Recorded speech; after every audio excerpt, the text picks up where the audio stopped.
Olá, companheiras, olá, companheiros, saudações petistas.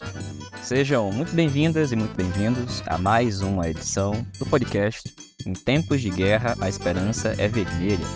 Hoje é sexta-feira, dia 21 de junho. Eu sou o Patrick e toco a conversa junto com vocês. E pessoal, o episódio de hoje, neste comecinho de São João, é para tratar de 3 assuntos em particular. A gente vai ouvir a companheira Elisa Guaraná, que fala para a gente sobre o cenário atual e um balanço inicial, preliminar, do processo de greve nas instituições federais de educação superior, universidades e institutos. O fato é que, ao longo dessa semana, diversas associações docentes estão fazendo reuniões, assembleias e discutindo o encerramento do processo de greve. Sobre esse assunto, vai escutar a Elisa. E também convidamos o companheiro Walter Pomar, da direção nacional do PT. Ele vai falar sobre a situação econômica diante da decisão do Banco Central de manter a taxa de juros em 10,5%, em uma decisão unânime da direção do Banco Central. E a gente ainda fala também sobre a situação do novo ensino médio, com a aprovação de um relatório no Senado Federal que altera a proposta inicialmente aprovada na Câmara dos Deputados.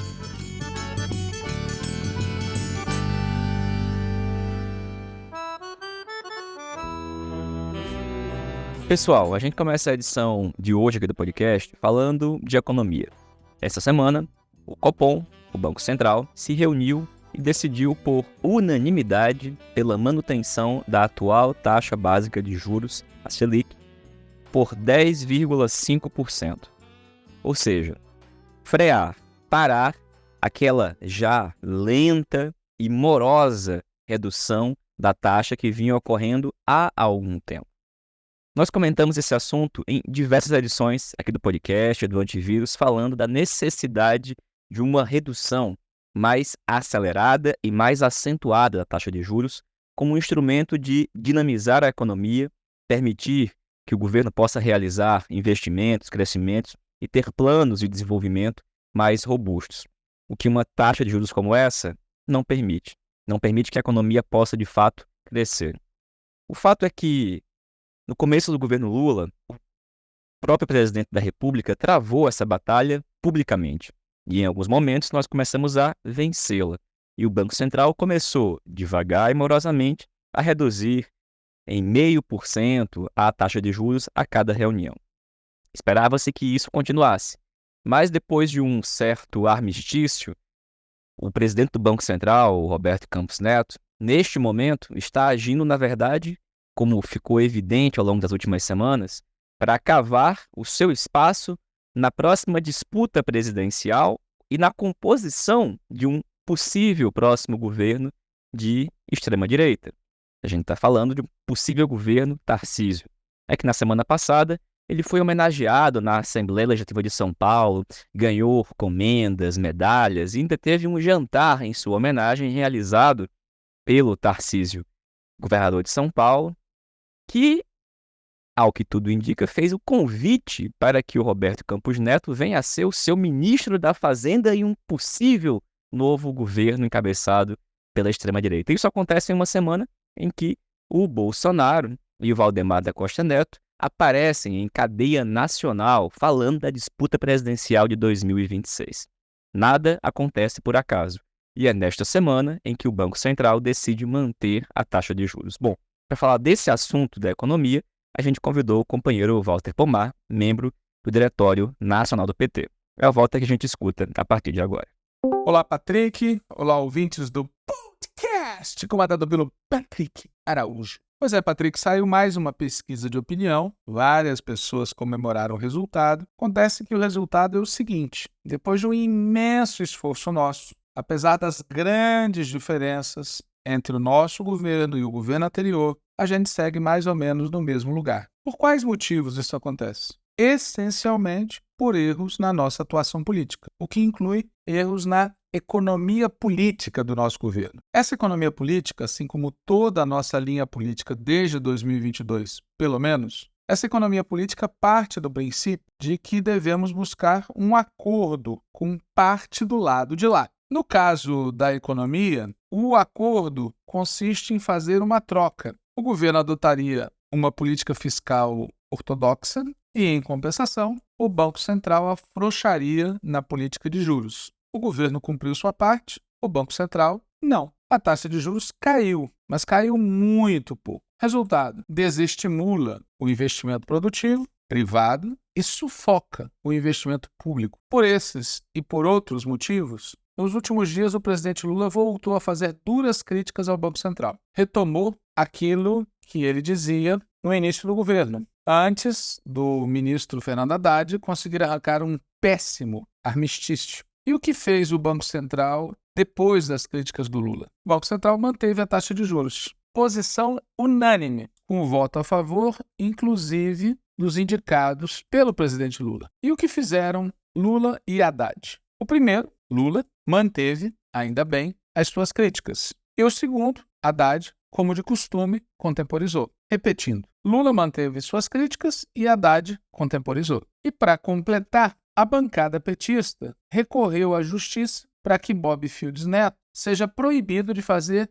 abre aspas, pronunciamentos de natureza político-partidárias. Fecha aspas. Cá entre nós, a esquerda votou contra a suposta autonomia do Banco Central. Suposta porque é uma autonomia em relação à decisão do povo na eleição presidencial, mas não é uma autonomia em relação ao mercado financeiro. Mas a lei aprovada, contra a qual votamos, estabelece procedimentos para substituir o presidente indicado pelo cavernícola. Ao invés de seguir por esse caminho, ao invés de tentar substituir o presidente antes de concluir o seu mandato, nós preferimos criticar ou contemporizar e adotamos a tática Jack the Ripper, por partes. Até agora, salvo engano, nós nomeamos 4 diretores do Banco Central, mas esses 4 votaram pela manutenção da taxa de juros. Detalhe, a unanimidade é uma opção. Em outros momentos, diretores, inclusive os indicados por Lula, votaram contra a maioria. Isso faz parte da dinâmica. O voto unânime agora foi uma opção política. A Malta, nós, a Malta esperava que os indicados por Lula contribuíssem para mudar a política do Banco Central. Mas como se viu, volta e meia, os indicados preferem compor com o lado de lá. Algo parecido com o que aconteceu entre 2003 e 2016, com boa parte dos nomes que indicamos para o Supremo Tribunal Federal. Todo mundo lembra no que deu. Alguém pode dizer, quando tivermos maioria, quando nomearmos um novo presidente. Pois bem, se aproxima a hora do presidente Lula colocar no Banco Central um presidente favorável a quebrar o garrote. Preocupado com isso, o lado de lá exige um técnico ilibado. Já o lado de cá clama por um presidente sintonizado com a política vitoriosa nas urnas de 2022. Sendo assim, pergunto, dando uma de advogado do diabo, é mesmo hora de entrar na justiça contra pronunciamentos de natureza político-partidária? Nada contra entrar na justiça. Embora o bom mesmo fosse acionar o mecanismo que permite tirar o presidente do Banco Central mesmo antes do final do seu mandato. Mas entrar na justiça contra pronunciamentos de natureza político-partidária, num país onde a elite, a justiça e os meios de comunicação tratam como partidário todo o posicionamento político a favor do povo, fazer isso tem qual objetivo? Denunciar que o Bob Fields tem lado? Evitar que associem Bob Fields e seus altos juros com o lado de lá? Enfim, é muita confusão, parte da qual resulta da incapacidade de localizar o nó do problema. E o nó do problema está em que não deveríamos ter acreditado nunca que seria possível um modus vivendi com essa gente. Ou o Brasil acaba com o austericídio, ou o austericídio acaba com o Brasil. Não tem meio termo. É isso, Patrick. Valeu, Walter. Obrigado, companheiro. E, gente, há cerca de 2 meses teve início o processo de greve dos docentes das universidades federais do país. Um mês antes, portanto há 3 meses, também teve início a greve dos técnicos administrativos, os tais. Falamos disso durante vários episódios e convidamos hoje a companheira Elisa Guaraná, presidenta da Associação Docente da Universidade Federal Rural do Rio de Janeiro, para dar um informe da situação atual, diante da mais recente mesa de negociação com o governo e em razão da decisão que diversas ADs tomaram ao longo dessa semana em assembleias de iniciar um processo de encerramento da greve. Não é um balanço final, longe disso, mas é um indicativo e uma avaliação preliminar do status atual da mobilização. É a companheira Elisa que a gente escuta a partir de agora. Olá, Patrick. Mais uma vez, obrigada pelo convite. Importante esse balanço nesse momento, não será ainda nosso balanço final. Período de greve que chegou a quase 2 meses, né? Foi bastante intenso. Foi uma greve bem diferente de greves que a gente viveu no passado, eu diria, né? A gente já teve greves que começaram parecidas com essa por reivindicações importantes, também em governos Lula ou governos Dilma, especialmente o governo Dilma, em 2012. Ela começou como uma greve importante em torno justamente da nossa recomposição salarial, situação de carreira, mas ela se arrastou indefinidamente numa dinâmica muito difícil, né? Que gerou aí, até hoje, o sentimento de que que o Andes chegava ao final das negociações com muita dificuldade de finalizar o processo. 2012 poderia, inclusive, ter sido feito de outra maneira, se questões que hoje estão na mesa tivessem sido tratadas então. Uma dessas questões diz respeito ao reenquadramento dos aposentados. Essa é uma questão de luta de mais de 20 anos, vem de quando foi criada a carreira de associado. Aposentados anteriores a isso não foram enquadrados no topo da carreira, embora tivessem ficado por muitos anos, a vida toda praticamente, como adjuntos, né? Que é o topo da nossa carreira, na época muito mal remunerada, e resquício aí do Fernando Henrique Cardoso, que, junto com o Paulo Renato, fizeram de tudo, né, para destruir a universidade pública e especialmente para desconstruir uma possível carreira e para não construir uma possível melhora na carreira dos docentes e dos técnicos administrativos federais, né? Fazia parte do plano aí de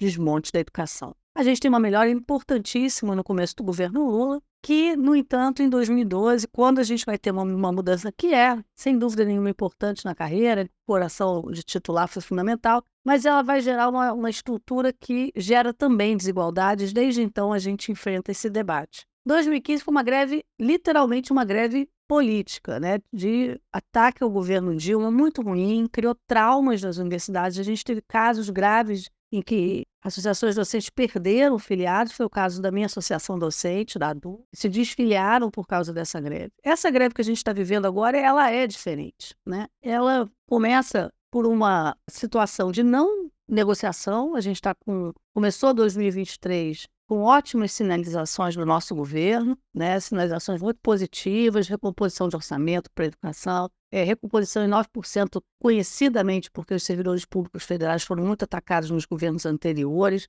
e melhoras nas condições das bolsas de pesquisa e especialmente as bolsas das pós-graduações em iniciação científica, e chegamos ao final do ano com sinalização inversa a essa, né? A previsão de um orçamento na pílula menor, previsão de não recomposição, né? Garantindo aí pelo menos a inflação para 2024, e 9% dividido em 25 e 26, nesses 2 anos aí, 25 e 26, seria 4,5, 4,5, que seria mal e porcamente aí dar conta da inflação. Mas nem da inflação do governo Lula a gente efetivamente daria conta, né? Essas condições nos levavam de volta aí para uma situação do final do governo Bolsonaro. Continuamos insistindo, e também do outro lado o Andes insistiu numa linha junto, inicialmente com o Sinasef, mas depois manteve essa posição quase isoladamente, de manter os 7% como demanda para 2024, se esticou até perto de abril. Mas o governo também esticou a corda até perto de abril com uma posição bastante cristalizada em torno dessa primeira proposta. No dia 15 de abril, o governo, então, anuncia uma nova proposta com mudanças importantes nas nossas passagens de nível dentro da carreira, ampliando para 9% em 2025 e 4,5% por 3,5% em 2026. E avisando que era a proposta final, quem quisesse que assinasse. Isso gerou um tumulto muito grande. Consideramos esse um erro de negociação, de forma de negociação. Nos arrastou para uma greve desnecessária, porque o governo poderia ter sinalizado, não vou nem falar só da parte econômica, porque essa já foi amplamente debatida, era possível sim garantir 2024, com isso garantir os aposentados, era possível melhorar essa proposta para 2026, tudo isso a gente seguiu demandando. Sinasef e Andes, então, apresentaram uma nova proposta no dia 27, que foi um encontro desastroso, que o governo decidiu que não queria nem ver as propostas, né? Então, o clima, na verdade, ficou muito ruim e, na nossa opinião, da parte do governo, né? Desnecessariamente. Podíamos ter avançado para conversar. Isso 27 de abril ainda. Esse mês inteiro de maio foi uma tentativa de esticar essa negociação. Conseguimos mais 2 reuniões com o governo. reunião seguinte, com a participação de parlamentares, finalmente se abriu as propostas e marcou-se nova reunião para dia 14 de maio, quando a gente apresentou novamente as propostas. A MGI não ia sentar na mesa. Acho que após o anúncio do Lula, que gerou muito descontentamento, né? Inclusive, na minha opinião, entre os próprios reitores, porque se esperava, sim, foi saudado, né? Foi importante a chegada do orçamento, faz parte da nossa luta da greve, mas efetivamente a gente esperava mais, né? E a gente não enfrentava a assinatura do PROIFES, que aconteceu em 27, de forma combinada com o governo, e na sequência chega, então, a carta sindical do PROIFES no exato dia do anúncio do Lula. Então, isso gerou mais descontentamento. A greve se manteve forte, não se, assim, a gente teve uma permanência na greve ainda por esse período, e foi possível seguir um esforço aí de tentativas de negociação, muito apoio parlamentar, foram mais de 40 parlamentares assinando a nossa carta, muitas tentativas de diálogo bilateral que aconteceram e foram bem importantes, para finalmente a gente ter, um bom retorno do MEC, que aconteceu no dia 14, especialmente em relação aos EBTTs, que viram várias pautas serem atendidas, né? E no nosso caso, efetivamente aconteceu uma melhora, ou aceitou-se parte das nossas propostas não orçamentárias que tinham ficado para trás. O reenquadramento dos aposentados foi uma surpresa, a gente já nem esperava, porque era um debate muito difícil, que até então não tinha se colocado para valer na mesa. O enfrentamento do tema da insalubridade, hoje é impossível praticamente você conseguir o reconhecimento da insalubridade por conta de uma instrução normativa do Bolsonaro, que até então não havia sido tocada, então agora vamos construir um grupo de trabalho para derrubar essa IN, e o chamado reposicionamento, entrada lateral de colegas que fazem novos concursos, mas são oriundos de universidades públicas federais e perdem suas carreiras, voltam atrás da carreira. Então, esses 3 pontos são muito fundamentais e houve aí uma pequena sinalização que foi tirar nosso reajuste de maio de 26 para abril de 26. Isso também, boa parte dessas questões também chegam aos técnicos administrativos. Bom, nesse cenário, o debate tem sido, sim, assinar por conta desse aditivo com o MGI, e esse aditivo veio, né, essa resposta veio em resposta à contraproposta do ANDES, é a primeira vez que o governo responde dessa maneira, finalmente, e o MEC, né, já estava prevista essa possibilidade de assinatura com o MEC. Então, assim, acho que tem sido encaminhado em boa parte das universidades essa linha, das associações docentes. Atualmente, já 35 universidades apontaram a uma saída unificada a partir da próxima semana, dia 24 em diante, até o dia 3, a maioria está saindo. E esperamos, dessa vez, uma história bem diferente das outras greves, que a gente consiga fazer uma saída unificada e que a gente possa apontar aí que não foi, de fato, o que a gente esperava receber. Infelizmente, o governo foi muito inflexível, mas a gente conseguiu alguns avanços importantes por conta desse esforço de unidade. Valeu, Elisa. Obrigado, companheira. E, gente, também esta semana, no Senado Federal, foi a voto na Comissão de Educação e no plenário do Senado Federal o relatório da senadora Dorinha Seabra, que trata da mudança do chamado novo ensino médio. Como todo mundo sabe, durante o governo Michel Temer, encabeçado pelo ministro da Educação Mendonça Filho, foi aprovado em 2017 o chamado novo ensino médio, que desmontou o antigo currículo e criou um currículo em que reduziu-se drasticamente o espaço das chamadas disciplinas que compõem a formação geral básica, com a introdução das chamadas trilhas e itinerários formativos. E, bom, além de tudo isso, uma vertente neoliberal de estudo segmentado, fragmentado, que tem criado problemas diários, cotidianos para os estudantes. E aí a gente convidou o companheiro Bruno Costa, que é assessor da bancada do PT no Senado Federal, para falar para a gente sobre o conteúdo desse relatório, porque há alguns meses, na Câmara dos Deputados, foi aprovado uma versão do projeto enviado a princípio pelo governo federal, que já sofreu modificações, porque na Câmara o relator do PL foi justamente o Mendonça Filho, à época ministro da Educação do Temer e hoje deputado federal. Bom, foi aprovado o texto na Câmara, enviado para o Senado, e no Senado houve modificações, diversas modificações, algumas inclusive bastante positivas, como o Bruno vai falar. No entanto, nesse momento há uma grande questão. O texto vai voltar para a Câmara. E o que vai acontecer lá? Porque tem gente, inclusive do PT, dizendo que o acordo tem que ser mantido.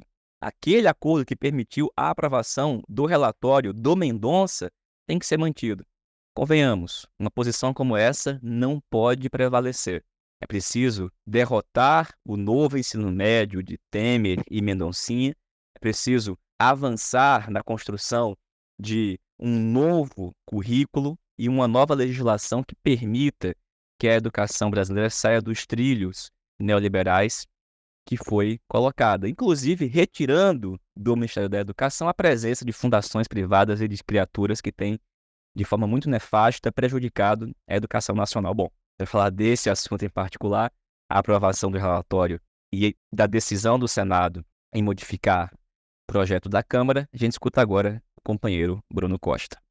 Olá, Patrick. Olá, ouvintes do podcast Em Tempos de Guerra, a Esperança Vermelha. Meu nome é Bruno Costa, sou assessor de Educação, Cultura e Esporte da bancada do PT no Senado Federal e venho compartilhar com vocês a tramitação do PL 5230 de 2023, de autoria do governo Lula, que busca reformular a política do ensino médio. Então, apenas em nível de resgate histórico, tivemos uma reforma nefasta do ensino médio em 2017 no pós-golpe, uma reforma que instituiu um teto de 1.800 horas para a formação geral básica, ou seja, para aquelas disciplinas obrigatórias que eram acessíveis a todos os estudantes do país, seja na rede pública, seja na rede privada, não só português, matemática, química, física, mas filosofia, sociologia, história, e que também instituiu os chamados itinerários formativos, que na prática se transformaram em teias de componentes curriculares os mais diversos aleatórios. Tivemos o exemplo clássico em São Paulo do Brigadeiro Gourmet, dentre tantos outros, né?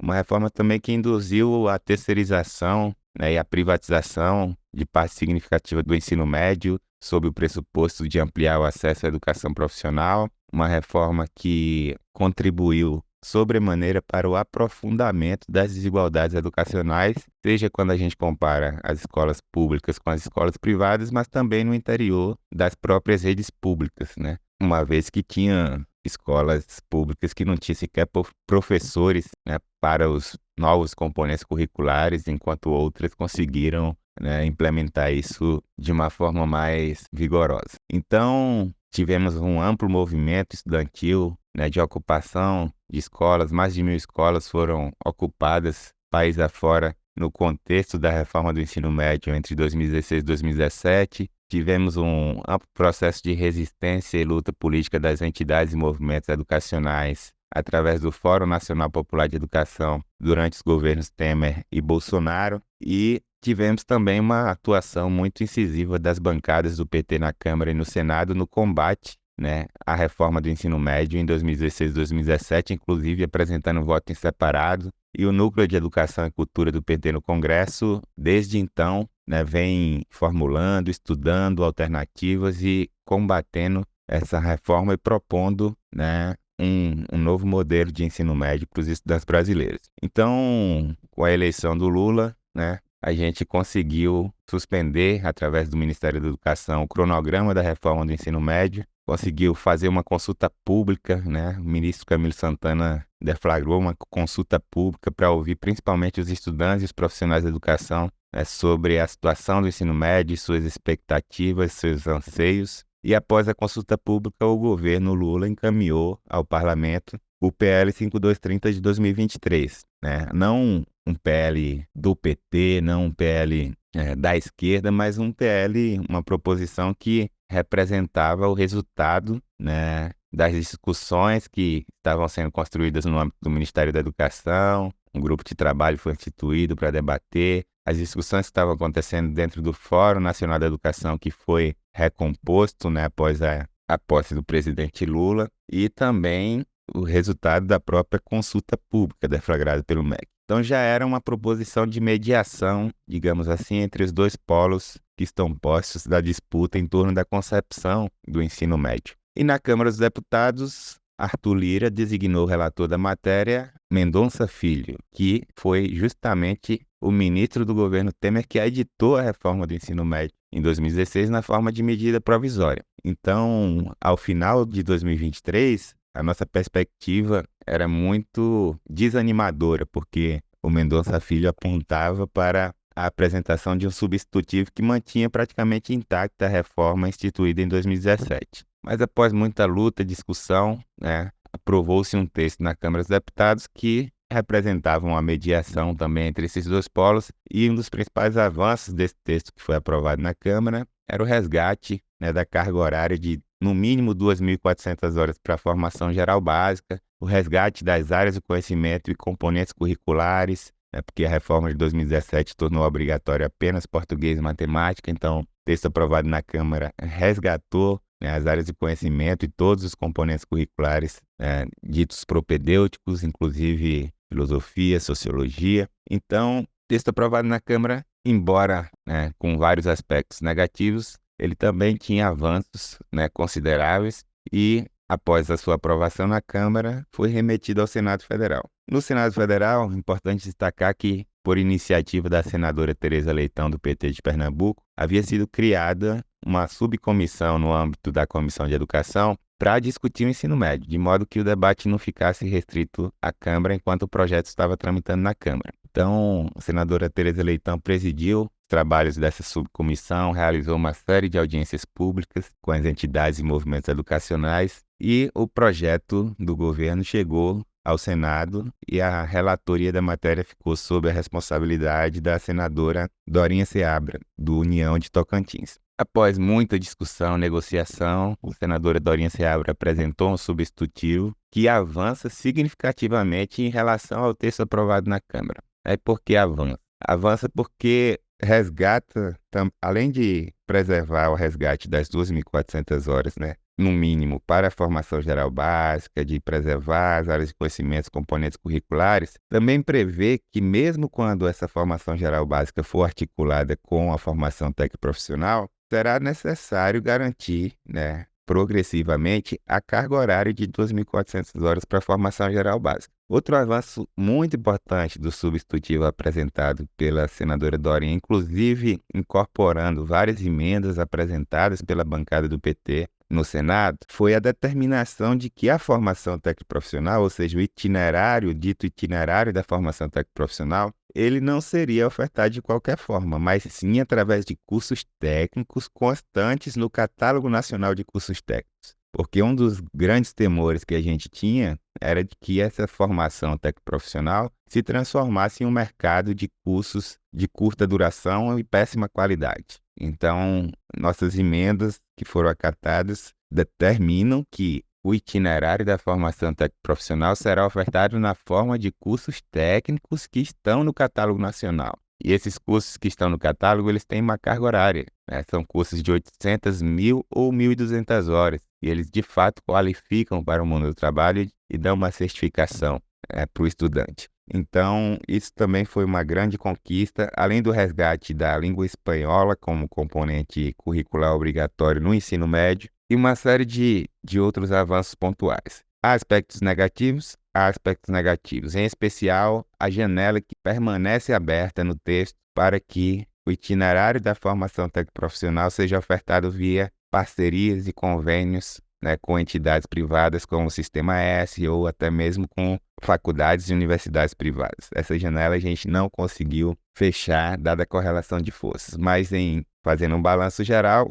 o substitutivo que foi apresentado pela senadora Dorinha Seabra e que foi aprovado por unanimidade no plenário do Senado, ele é muito mais avançado e muito mais próximo das expectativas e dos anseios das entidades e movimentos educacionais. Destaco Confederação Nacional dos Trabalhadores da Educação, União Brasileira dos Estudantes Secundaristas e o próprio Fórum Nacional de Educação. Esse texto foi aprovado no plenário do Senado, como eu disse, muito mais avançado do que o texto aprovado na Câmara, mas ele retorna à Câmara dos Deputados. Então, a nossa luta não acabou de forma alguma, Agora temos o imenso desafio, de fazer com que a Câmara dos Deputados aprove o texto do Senado, porque a Câmara dos Deputados pode simplesmente rejeitar o texto que foi aprovado no Senado e resgatar o texto que foi aprovado na Câmara sob a relatoria do deputado Mendonça Filho. Então, é muito importante que as entidades e movimentos educacionais permaneçam em alerta, permaneçam em luta, para que a gente consiga, na Câmara dos Deputados, preservar os avanços que foram obtidos durante a tramitação do PL 5230 de 2023 no Senado Federal, com a participação decisiva,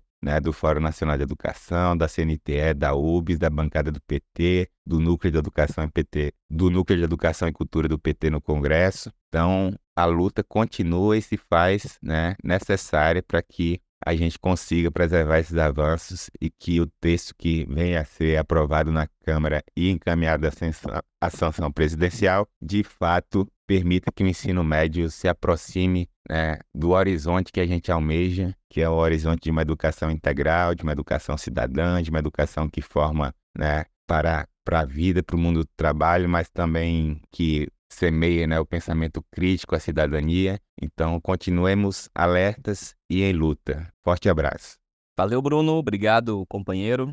Pessoal, essa foi mais uma edição do podcast Em Tempos de Guerra, a Esperança é Vermelha. Como vocês sabem, esse é um programa que é feito totalmente por meio de troca de áudio de WhatsApp com militantes do PT espalhados por todo o país. A gente se encontra aqui na próxima sexta-feira. Desejamos a todas e todos um ótimo São João, boas festas, e que na próxima semana a gente possa trazer aqui boas notícias, tanto em relação ao desfecho, possível desfecho da greve da educação superior e também em relação ao projeto do novo ensino médio. Saudações petistas e até mais.